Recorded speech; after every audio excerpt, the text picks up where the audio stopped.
Good evening, ladies and gents. Welcome to ZeldaSpeedRuns. Welcome to the Ocarina of Time Randomizer 3 vs 3 Multiworld Tournament 2021. We're in semifinals. It's game 2, so by if everything goes right, we'll know our first finalist today. It's Raid Shadow Temple versus Team Dad. Team Dad is one game up. And without further ado, because you all want to see what's going on, what's cracking, let's switch to the layout and let's say hi to our amazing volunteer team. To Bitsy, to Yoshikion, and to Deathly Thunder on commentary, and to our trackers, and that might be Rooney Demons, Sadie Sweet, No Pen Name Girl, and Joda with J. Take it away. Welcome in, everybody. This is going to actually be my first multi-world commentary, so I'm excited for that. Welcome, Yoshi. Welcome, Thunder. Glad to have you on with me. I hope y'all are doing all right today. All good, all good. Excited for this one, game 2, and the first one was pretty incredible, so I'm excited for another close one. Yeah, because Yoshi and I were actually commentating the last match. It came down that there was a bunch of early stuff that happened with Drew finding a scale in Gerudo Valley, but it came down to 2 checks in the game: chickens for Alex and Skull Mask for Goomba. And Dad's narrowly pulled ahead with that. So I'm intrigued to see where things go today.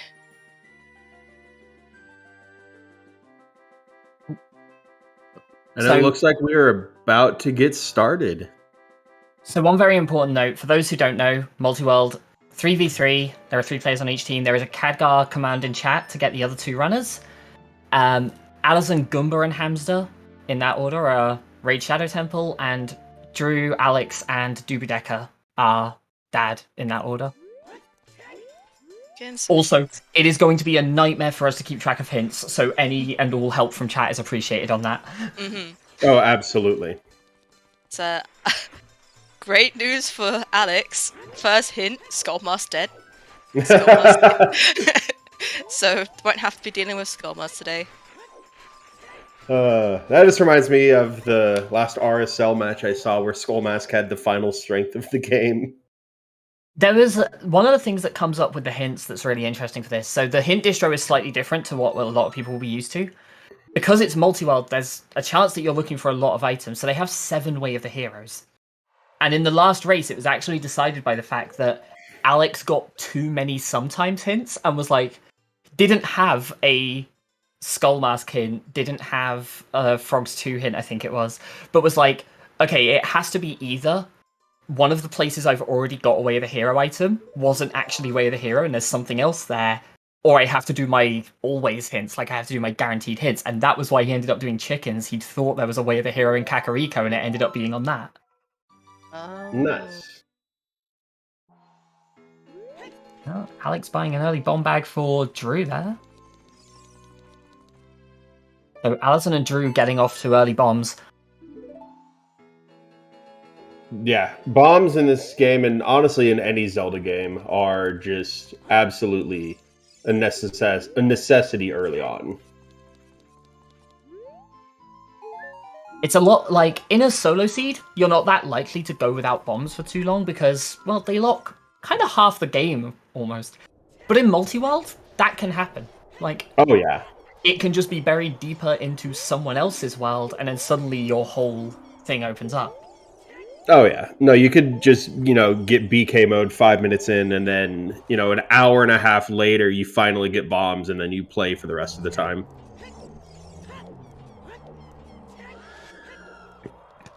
So it looks like we've got World 3 Valley Foolish, Lake Wath Frogs 2 Dead, and Goron City Foolish. Their last one was World 2 for Goron City. It had been so long since I'd actually watched Twitch, I forgot that not watching something on Twitch itself gives me that purple screen of death.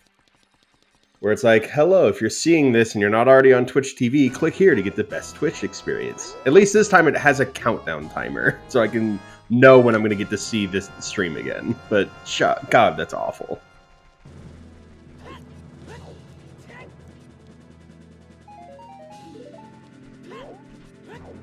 Make Hylia Way the Hero for player 1 as well. Ooh. Do we know the Interesting. settings for this round? What was that? Yeah, do we know the settings for this round? Because I know last round had It looks like it's CSMC and some form of token sanity. Because when we saw Allison in the Fire Temple, the chest next to the boss door was the boss key, and it showed it in the big chest. Right. And then we've seen tokens in the shop. Right. I knew they played this draft a little bit safer, but I didn't know the exact settings. So last time we ended up with Vanilla Bridge, which is always Jabu Way the hero for World 3 there. So Pandey, CSMC is chest size matches contents. So keys will be in small boss key looking chests. Major items, not necessarily progression, but things that are considered major items, will be in large wooden chests. Boss keys will be in the boss key chests. And then things like refills, ammo, recovery hearts, things like that will be in small brown chests. Yeah, Triple Factorial said it way quicker.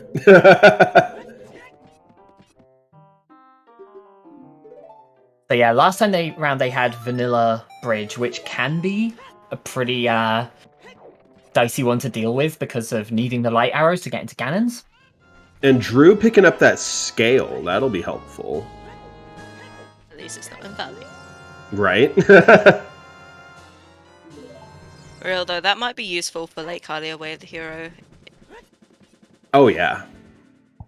For what it's worth, I feel like I need to say this. Anyone who didn't see the last race, there was a scale in the Valley that was pretty impactful in World 1 that Drew got kind of early and Allison put off until quite late. And without fail, every time Allison loses a race, he will like post some copy-pasta meme on Twitter about whatever location screwed him. So last time it was like, that Valley crate, it boomed me, it got me good, and like the whole thing. It was a... And it looks like World 2, Hamza's World, I don't know if he's World 2 or not, had shoes above the cow. Oh, Hamza's nice. So player 3. 3, yeah. They got early explosives then for both 1 and 3 is really nice. Nice. And player 2 yet again. Ooh, Goron bracelet. Yeah? Ooh. Oh, Alex is finally getting it. So, not having the best time with that keys there.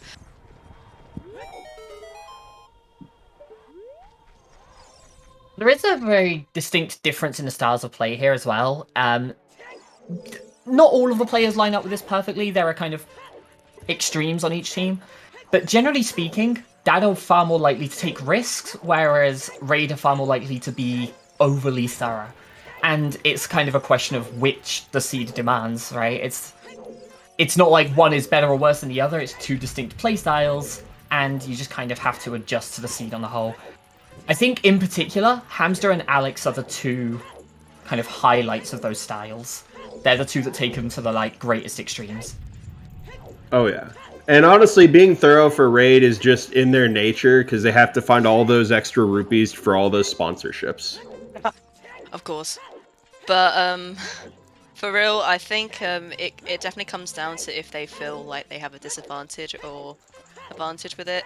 I think Multiworld having a thorough playstyle is, I suppose, a bit more rewarding. Mm-hmm. I think generally, yeah, I agree. The issue is that like, it can come up with like hints and stuff where they're like, oh, the way the hero might just like it might just be a logic quirk, it might not actually mean anything, and they've been tripped up by that before. So those will be the kind of things to watch out for to give one team a big advantage. And as we saw on Hamza's side, just because it's a big chest doesn't mean it's going to be a good item, as he got Bonk, the Stone of Agony, in a big chest. Yeah, because I think Big Goron Sword can be found in a big chest as well. Yes, yeah. Yes it can. But Big Goron Sword, all the fairy spells, all the arrows, like fire, ice, and light, the Stone of Agony, all of those are all found in big chests. Essentially anything that is a limited time item. If you can buy it in a shop somewhere, excluding tunics. Tunics are the only one that I can think of that's the exception to this. If you can buy it in a shop somewhere, it's a minor item. If it's a limited use, or like limited availability, whether that's from grass, whether that's from... I guess that's a bad way to put it. Anything that is limited availability is a major item. Anything that you can get in a shop, anything you get from grass, anything you get from enemy drops, etc., is a minor item. And bomb shoes are a minor item. Right. Bomb shoes, you can buy them. Shields, like, sometimes you'll need a Deku shield. They're in small chests because you buy them. The exceptions are tunics and the winner heart piece. Those are basically the only ones that swap over. There's only one winner heart piece, but it's a minor item. You can buy the tunics in shops, but they're major items.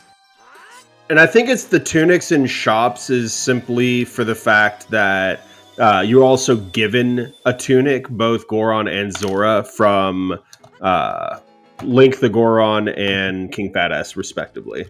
I think the only reason they were in shops was because they could be eaten in vanilla. Yeah, because they were eaten by the likes, yeah. I think as well, there's also another thing with it. If bomb shoes are in logic, then they're in big chests. Yes. Yeah. Oh! Vanilla fire arrows? I missed that. For player 1, shooting the sun is fire arrows. And OOT is Sun Song, Monka. Also, we found Greg in World 1. I think it was... Oh no, that was player 3, never mind. I was gonna say, but they have Prelude. They don't. That was very much Hamster getting Prelude at SFM. But Shadow Temple Foolish for player 3. I don't know whose audio we're using for the restream, but Hamsta's minigame music is the horse race, and I love it. Was that a big chest? Hover boots. Oh, yeah, it was. Hover boots. Oh, and a hammer in Dodongo's cavern. I think that's a Dekka's hammer there, so... It's Dekka's hammer.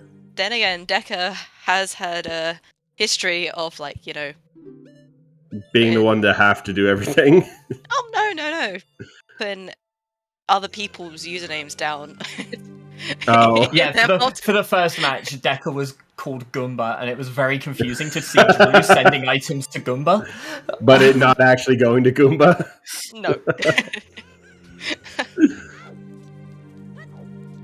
I was going to say, we definitely planned to do that once in the first tournament, and it was with Richard the dog, and we randomized who was getting which names, but Alex just ended up as Alex again, and the rest of us were all shuffled between the 5 of us, but Alex was just Alex.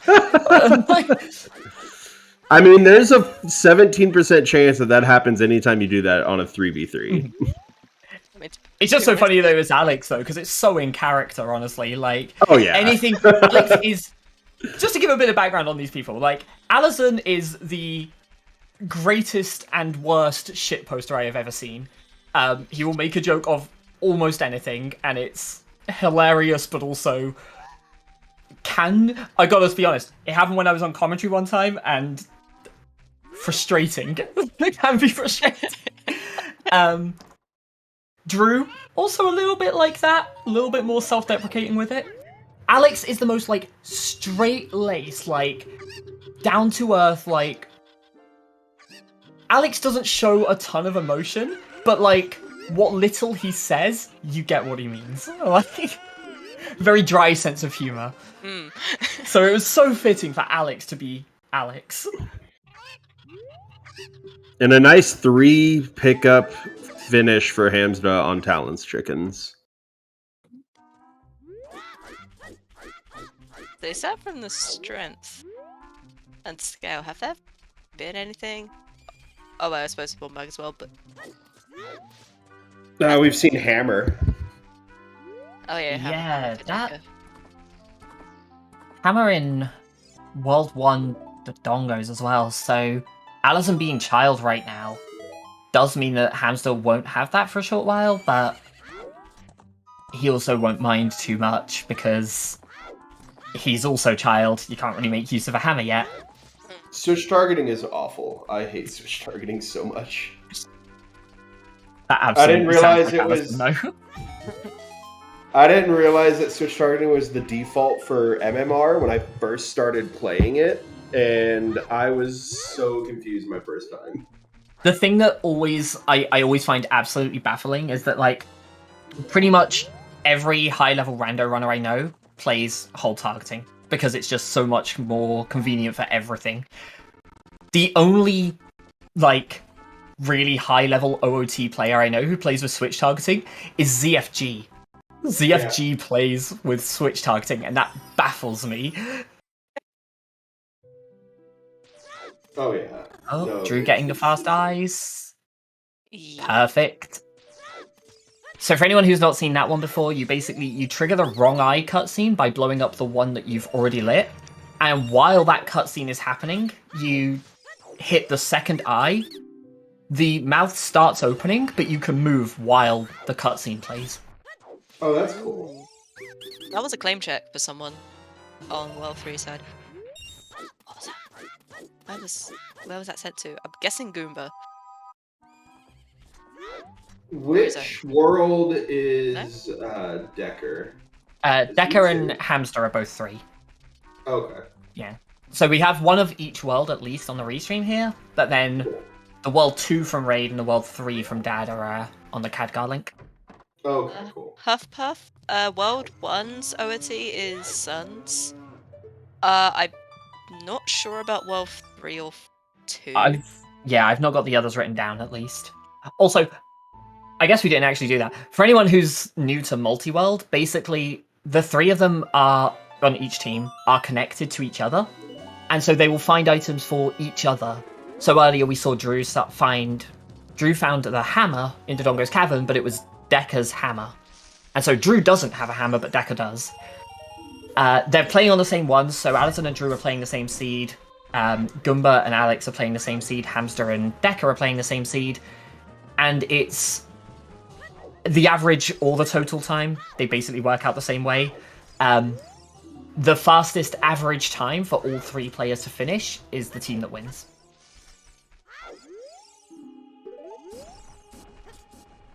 Colossus Way of the Hero for Hamster. That was ZL? Well, there's ZL, there's also the Scrubs there, there's the... Well, no, I mean, Hamster's already checked it. I think it was Zelda's Lullaby. Oh yeah, and then if that's the case... if that's the case, then... Then again, I don't think he had explosives when he was out there. It could be something at the ferry. Which then again would be behind ZL, so... Still, it's ZL. I mean, when in doubt, Zelda's Lullaby is always there. So where was the hammer for Decker again? I know it was in World 2. It was in Drew's Dodongo's cavern. So, World 1. Oh, World 1. Okay. So... Oh, Alex getting sent up on bag. What was that? I'm going to assume that was in Decker's Dodongo's cavern then, because that's where he is now. It was. Decker found something else in his Dodongo's cavern, but it was for him. Oh, wow. Yeah, actually, wait, Decker already has quite a lot. Okay. Wait. Yeah. So Decker has quite a bit. It's Dodongo's cavern. Like, we'll see them do it in no time at all anyway. Just a question of when Hamster and Alison go adult. But the items that he's finding here, and in particular that bomb bag, could be a nice advantage. It's not going to be game deciding, but it's a little advantage for dads right now. So, which world was it that had Valley Foolish? 3. 3, yeah. It makes me wonder if Alison's going to go do Valley into Lake into Field with the bomb bag. Ooh, that's a strength. Maybe a little less likely given that. Question is, who is it for? if we could find the hole. There we go. I mean, if it's for Hamster, then those scrubs are in logic. Oh yeah. If it's for Hamster, he can start it's Alice. going in. His own Oh. strength.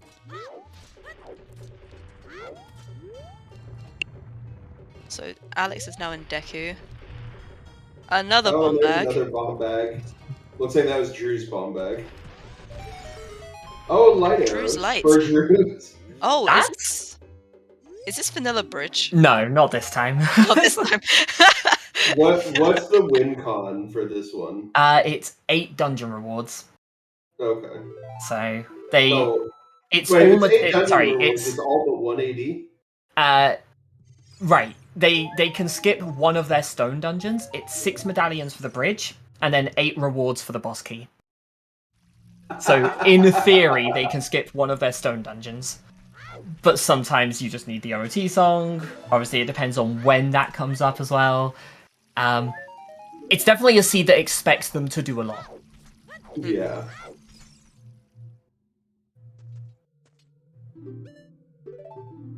Shield in Kikiri shop. There's not a lot in Hamster's. Oh, this from Drew, I just want to point this out. This is one of the chess size matches content strats. So Drew held B there to charge a spin, and with that you can see the chests at the back of the maze. So Drew, I'm assuming here, saw a big chest at the back and went, oh, I need to go there then, and started bombing his way through. And yep, sure enough, the big chest on the right. I didn't see it myself there, but if he's going through it, I'm going to assume there was a big chest there. And Jacoby, it depends on which logic you're talking about, but we could probably make a 12-hour video on logic and still not cover half of the things. Especially when concerning multi-world logic. Yeah, the simplest example, like the simplest thing to say is a player cannot get locked out of their own world. But multi-world definitely has some very complex quirks to it. Most notably, an item cannot be directly locked behind that same item in another player's world. So, for example, you cannot have someone's hammer on the crater fairy in a different world, but you could get something like Ruto's letter on the crater fairy and then a hammer in Ice Cavern in that same world. It can't be directly locked, but it can be locked by a chain of items. That's so weird. Multi-world logic gets very confusing sometimes. Actually, you know what? I think I remember. This is way back when Ice Traps were on in season 1, right? And that situation no. came up with if you versus what? Can't remember the team. Last location is. That was Hamster, Allison, and Gumba. That's Hook. And Oh, look, Hamster there's gets a a hook. That came from Goomba. It Yeah. was in the Deku tree. Deku Tree. Oh. Wait. Okay, so It was the spider in the Deku tree. is Alex? That's Boomerang for Drew. Wait, it came from So wait. It came Either- from the vine spider. either Decker hasn't tracked it yet, or Alex has skipped it. I don't remember seeing it. Did Alex have bombs or some type of throwable when he went into the Yeah. Deku tree, or did he get it Yeah? afterwards? Yeah. Ah, he's had it. Well, no, he just exited the Deku tree. It couldn't have been afterwards. Yeah. We can do some investigating to see. Drew Meringue, I love it, Shawnee.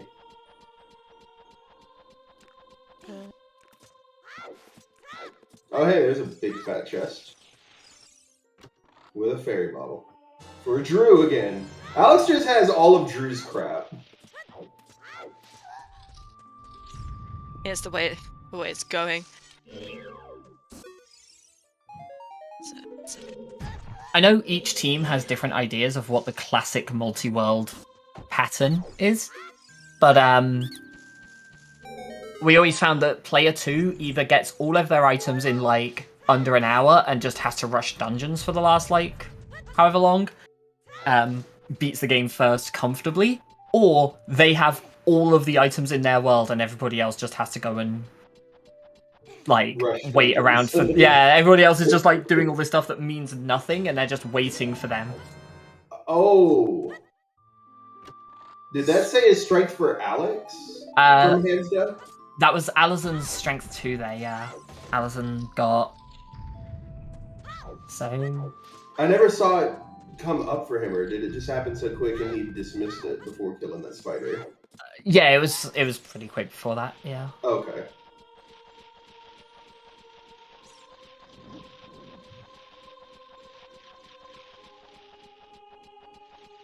Alan's going for the anti-grav jump B1 skip versus just doing a rolling I have done some investigating, and I can confirm that Alex has indeed skipped the skull on the vine. Oh no! Oh no! That's going to hurt. Not like this.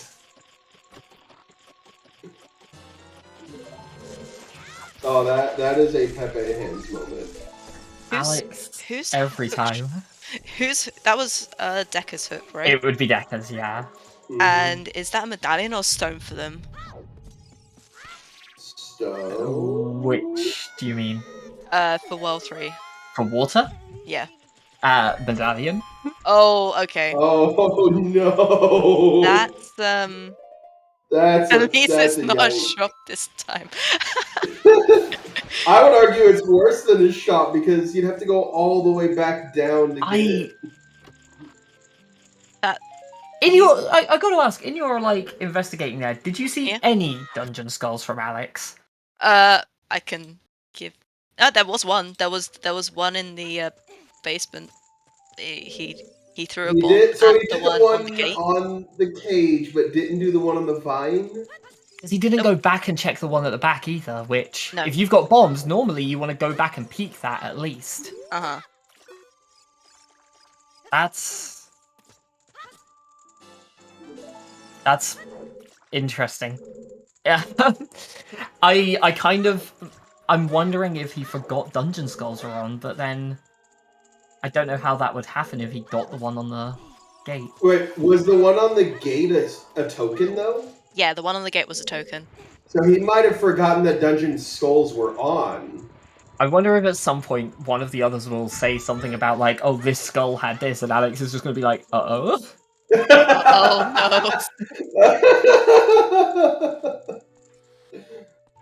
Oh, there's a wallet for Alex. no! That wallet? Sent a wallet to Drew there, I think it was. Yeah. Yeah. that is really big, because I think someone said earlier Din's Fire was in World 1's own shop, and wallets in Multiworld... 1 rupee. Wallets in Multiworld are huge. They are so good to have. No, but imagine though, like if this was like not a scripted game, but you actually are a kid trying to buy that Din's Fire. Why could you not just be like, hey, I saw another rupee out there. Here's 99. Let me go grab that.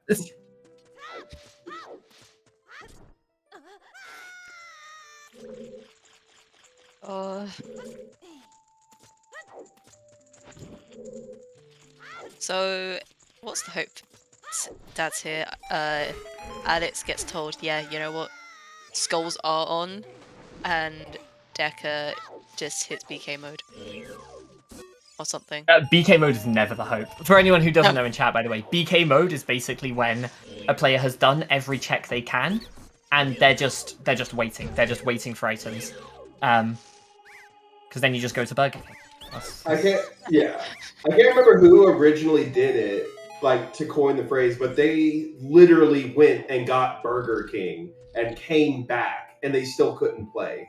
I think they came back, had like 2 new checks, and were like, well, all right, I guess I do those 2 checks and then eat. And now I'll eat my Burger King. That's it. Alex getting sent a hook shot.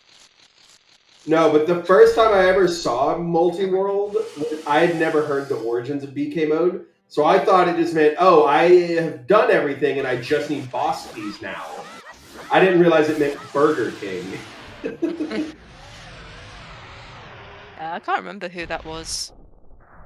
I have a couple of ideas in mind, but I'm not 100%, so I don't really want to say the ideas in case I'm wrong. But one of those ideas is in this race, so... Honestly, my first thought is Spike Vegeta for some reason. I think it was either Raikaru or Hamster. That does sound like a Raikaru thing, actually.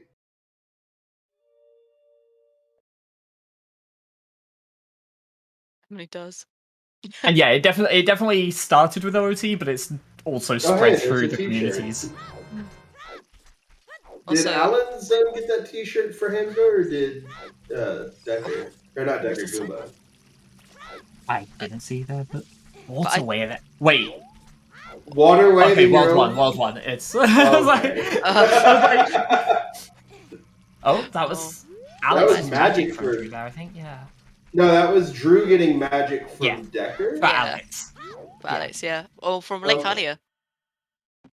Also, I didn't Was realize there two magics there? Because Decker has their magic.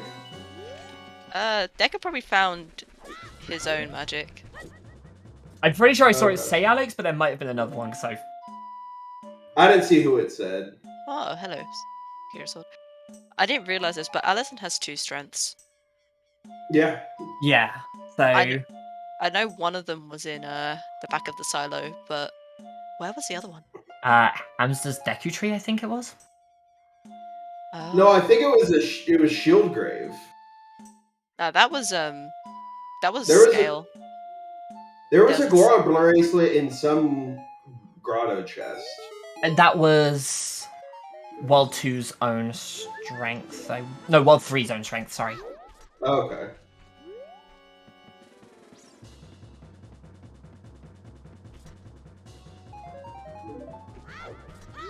Oh, another wallet for player 2. Let's see. Bow 100, slingshot, 55. The one thing I miss about ice traps is all the misspellings in the shop items, like the willets, the slingshots, and all of that. I never once saw a bug poo bottle, and I'm really disappointed about that. Big, because it only changes 2 letters, but Big Po changes perfectly into bug poo. Because I think they only change vowels. I don't think they change consonants. Yeah, it's only 2 and it's only vowels, but... Oh shit, that's right. Yeah, bug poo. Yeah. Or just keep the big the same and just make it big poo. Oh. It always changes 2 letters, though. Aww.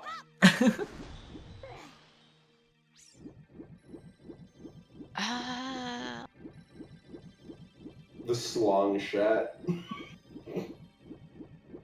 Bug pee. It's Team Deku versus DC. Well, I don't want to say anything concrete just yet, but that hook shot's costly. Like, there was something that happened with this, like, in the last race where we were like, we weren't sure, well, we weren't confident to say, like, it was game-breaking or anything, but the fact that Alex skipped the hook shot's probably... Right. In the last race it was chickens, and we were like, okay, he's like very intentionally skipped chickens while doing Skull Mask. He's probably not getting it anytime soon. But then he got so low on checks that he didn't have an option. In this one, there's going to be a lot of options available for Alex, so he's not going to go back for like potentially 2 skulls in the Deku Tree if he didn't get the back one as well. While Decker is maybe going to run out of things to do at that point. Definitely feels a lot more potentially costly here. In NPNG, the fashion winners are definitely Team Raid Shadow Legends because 2 of Dad have vanilla tunics and vanilla almost everything. I was going to say the best two like tunic colors in this are on the Khadgar. Gotta be honest. I gotta say, I like the white tunic from Hamza, but yeah, I agree. The Khadgar's got the sick tunic colors. Oh, I like that purple from Goomba, actually. I always make my mirror shield color chrome, though, because it just looks so pretty. Oh. Iron Boots. Player 1. Oh, is that his own Iron Boots? No, I think they came from Deca, although I didn't quite catch where. I would assume Link the Goron from where yeah, Deca is. I think Goron City. Possibly. Oh, it'll be Scrubs. It'll be the Goron City Scrubs. That's right. That's where he last was. Oh, it did. Oh wait, no, doing this to get more money. I see. Oh, there's a nice 50 in there too.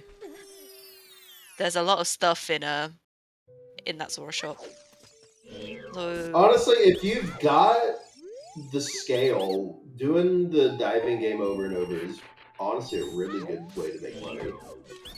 Oh, there's World 2's OOT at Saria's. Oh, and there's the bow for buddy. Who was that? His own bow. Nice. So, My screens are just small enough, and the quality is just low enough that I can't read names unless they're in a shop. well, the sad thing is Drew is buying Deca's bow when there's one available. Oh no. And is doing the diving game again because that wallet. Wasn't there a slingshot already in there too, or did he buy that? This hasn't bought the slingshot yet. Deku Tree's Way, the hero, Alex. Oh, there Go goes back, Boomerang. Alex. is that? No, the boomerang was there though. No! It's a medallion. Yeah. No! Alex, I swear. Tell him where to go, and he's like, "Nah, I don't need it. I'm fine. Don't worry about it." Alex. I was gonna say Alex getting bailed, but no, that's even worse. Yeah, that was Drew's boomerang, and Drew is here in Medallion Jabu right now. Like, yeah, that's not going to send him back to Deku anytime soon. He really needs to get his boomerang, because that would be what opens up the back skull, and at that point, he might consider going back for it. That's a magic. The player 3, Hey, nice. Deca's got Deku double. has the double, yeah. And a Hylian shield for Drew. You can't buy a tunic as a child unless it's a special item. Unfortunately. Yeah, at some point, Alex has to just see a skull in a shop or a chest or something and be like, huh. Thing is, Huh. Alex has. Yep. Maybe he's thinking overworld skulls? There has to be something in like on The on only- this skull. or The something. only options they can shuffle are dungeons or none. There we So go. if he sees skulls shuffled, he's going to know it's dungeon skulls. It's just a question of... I think at this point, he's probably realized, and it will just be a question of when do you go back? Or he already knew, but just forgot to check the skull. Also, the Iron Boots subtly telling Master Alex to go sink back down into the basement of Deku Tree. Oh, their Jabu wasn't Way of the Hero, No. but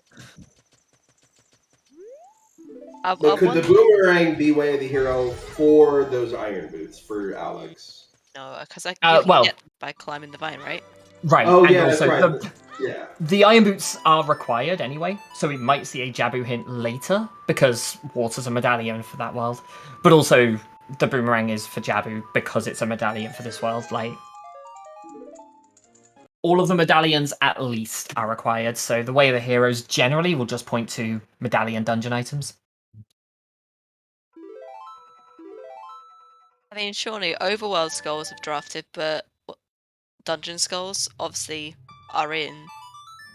So he probably knows it's like some form of.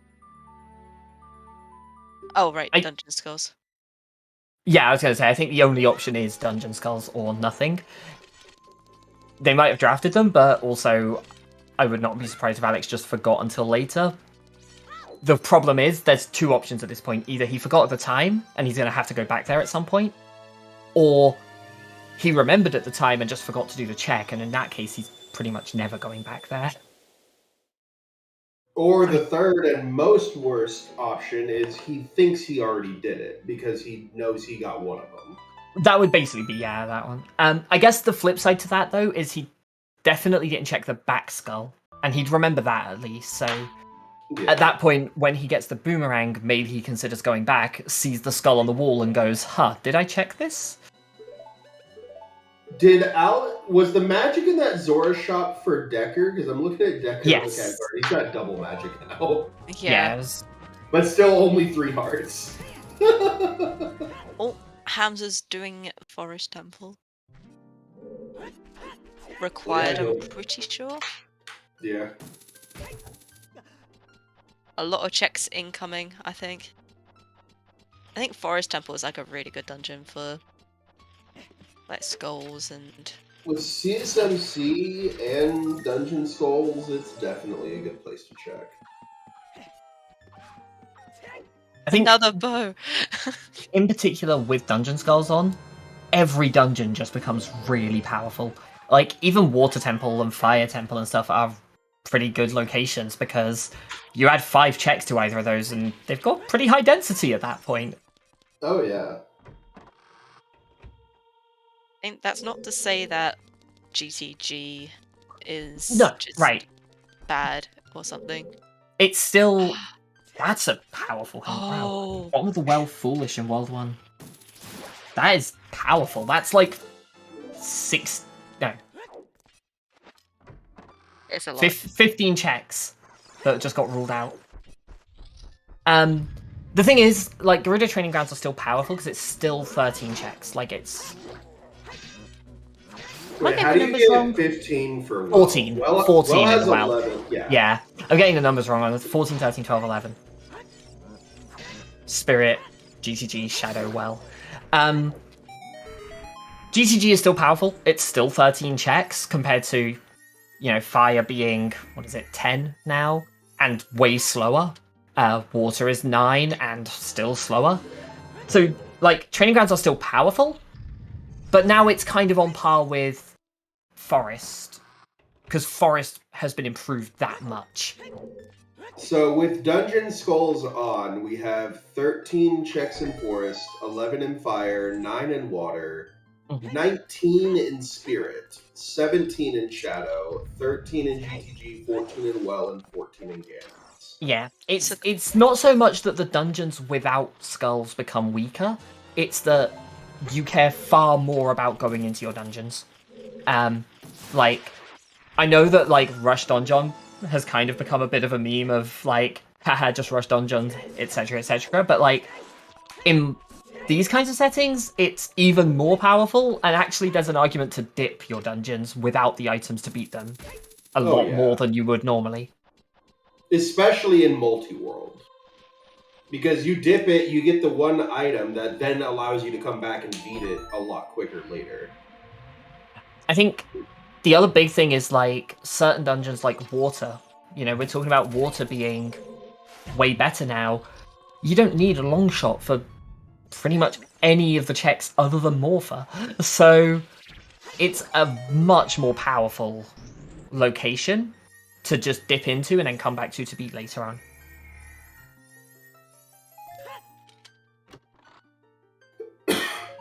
Nice shot there, Drew. What's that? Alex is in the well.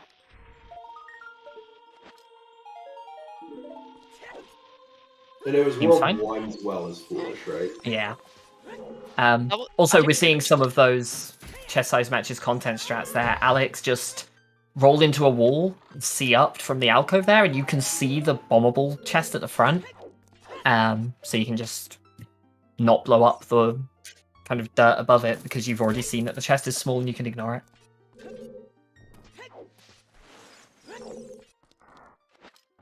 There's a few particular CSMC strats that are really interesting to look at. I think Fire Temple has some of the best ones.